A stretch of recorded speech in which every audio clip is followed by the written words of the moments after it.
Okay, what's going on, guys? Rivero here. Took way too much time trying to figure out how to record this. Hopefully the game audio sounds fine. If not, I am not going to attempt this again. I can't even figure it out, so we're just risking it by combining both my mic audio and game audio together. Before they were separated, so I could increase or decrease the volume of my voice or the game, depending on how I needed it. Now they're both on the same audio track, so I'm kind of concerned. But the show must go on. I cannot delay this any longer. So, Ganon's castle. It is now finally time to enter. We speak to Raru, and he tells us the sages will create a bridge. Poof. And in we go. First room over here with two BMOS, nothing too crazy, but in the main room, we have a barrier. So we cannot get through. If we try to go in, take damage. Pretty big room actually, hard to tell, but it definitely took a while to make this first initial area. First off, we're going to go into the Shadow Branch, mainly because it has an item that we need here. We have a time block, which can help us jump over here, which we could just use the hook shot to grab onto the chest. But anyways, if we shoot a fire arrow at this torch, it'll activate these platforms. They will only be here for a certain amount of time though. And poof, they're gone.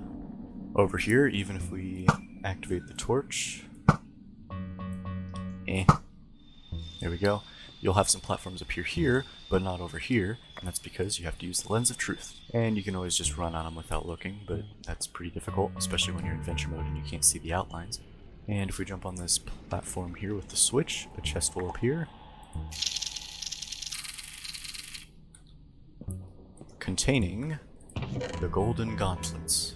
That is the last item that we can collect. Finishing up on the Shadow Branch, if we go in here and shoot a light arrow at this orange thing, the shadow barrier is dispelled. Poof. Alright, from now on we'll go through the order of the actual branches now, so we'll do the forest.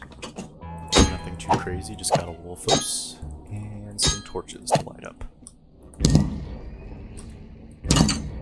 And a chest with a blue rupee, wow! Similar to the Shadow Branch, if we use the Temple of Time song, we can reveal a platform. And we got some diagonal fans, similar to the Shadow Temple. So we'll go ahead and put on the hover boots, wait for this fan to turn on, and jump across! Nice. I love that that works so well. Whoa! And we're basically just collecting all the silver rupees. To get that one up there, you can either jump perfectly through the fan, or just make this hookshot spot appear. Also, you may have noticed that I'm getting blue rupees finally from the silver rupees, something I didn't bother doing until just now. There's the forest barrier dispelled. Next up is the fire barrier. We got a big platform in the middle. It doesn't lower if we're wearing the hover boots, but if we take them off, we will start sinking slowly. We can delay the inevitable by running across jumping over gaps, but you're usually not fast enough to make it come back up in the air. Until finally, the entire thing sinks and you start at the beginning again. So mainly you just want to jump from platform to platform or use the hover boots, and that should give you enough time to get everywhere. Over here we have our first obelisk, I guess. We pick it up and we throw it. Good old golden gauntlets. Collecting the rest of the silver rupees, we open up the door over here. And then we jump across these platforms over to here and use the hookshot. Fire barrier destroyed. Next up is the water barrier. We start off in an icy place. It's more of an ice cavern barrier than a water barrier, so pretty interesting. Works for me, I didn't want to work with water levels. Ended up having to use our blue potion so we could get some blue fire. And we'll open up this. Get another one just in case, you never know. Oh yeah, we need to kill the other freezer. There he is. There we go. And into our first timed room. So we have some platforms to push around. If we push the wrong one into this gap, we basically lost. We can't actually do anything. So we either have to leave the room and reset it, or push one of these platforms down, or we can die and that'll also reset the platforms. All you want to do is push this one here, get this one in the gap, and then move this one over there. So you push it down that way and then into here. But, just like the original game, if you have the hover boots and some other things, or just jump really well and push the platform here, you can just get up like this. And that is the water barrier done. Like I said, not much water in that one, mostly just ice. Next up is the spirit barrier. We have a bunch of different things, so blade traps are a little bit different than they used to be. This is the first situation where they're diagonal.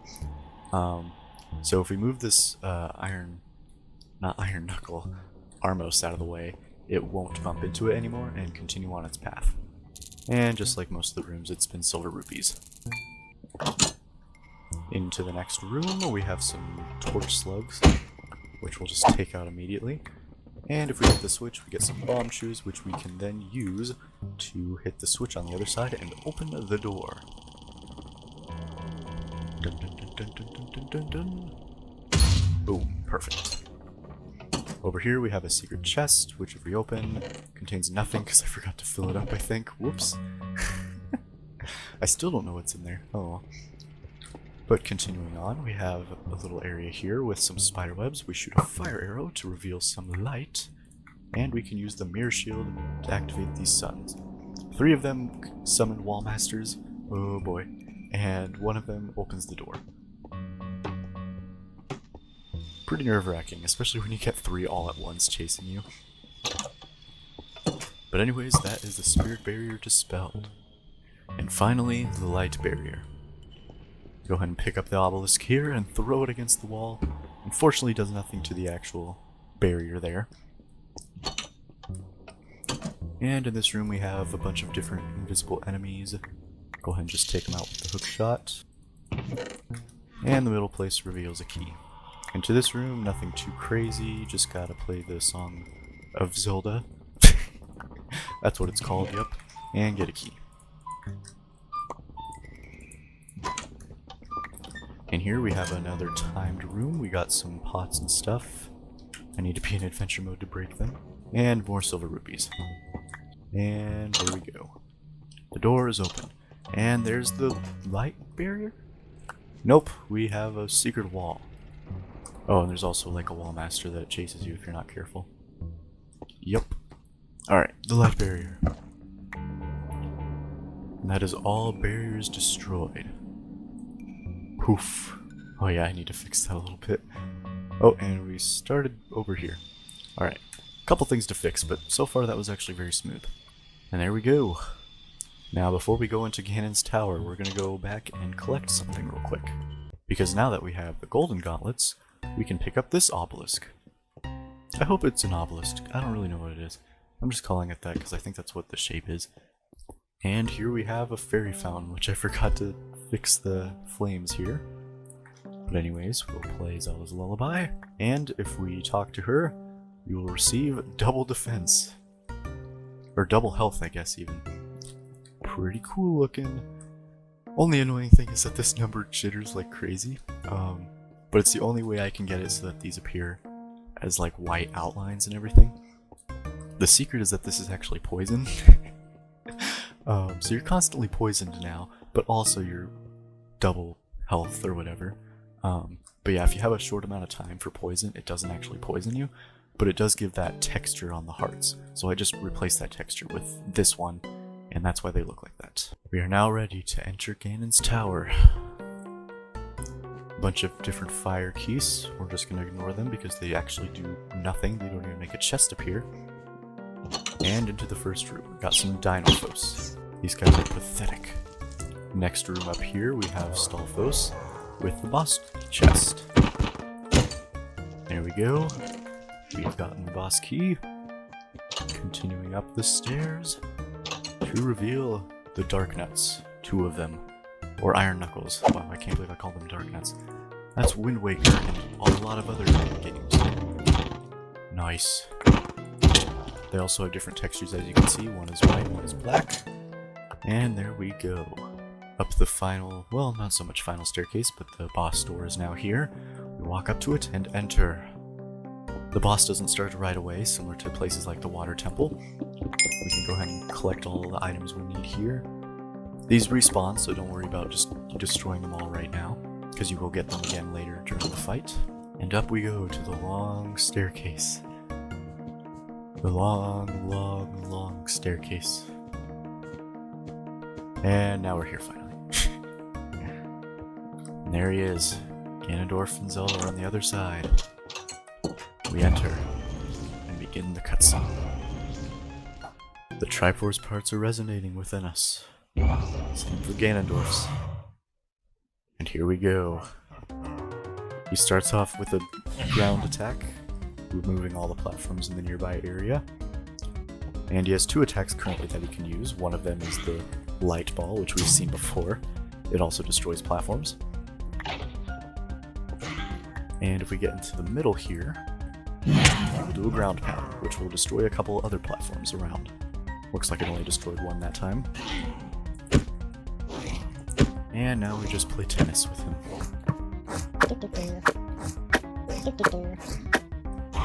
There we go. Once we do this, we can shoot a light arrow at him, and he is stunned for us to attack. Nice. So that's the main part of the attack. If we go down here, we fall, we do get the items back from before. And we're going to do one more phase of this real quick so we can reveal his last attack. There we go. We're going to attack him with the Master Sword so I don't kill him. Okay, that should be enough. Now we just gotta wait for him to use his other attack. Oh, there we go. Sorry about the chat, I was checking to see if he actually was able to do it. And there we go, he shoots a bunch of different light balls at us. So while he's doing that, we can either try to hit every single one of those separately at him, or we can shoot a light arrow at him and he will be stunned. For us to finally take him out. Beaten by this kid. Oh boy. The glass is shattering. And that's all I have so far. Next time on the Legend of Zelda Minecraft map making update. It'll be the last one most likely. Last one to finish it all. See you guys then.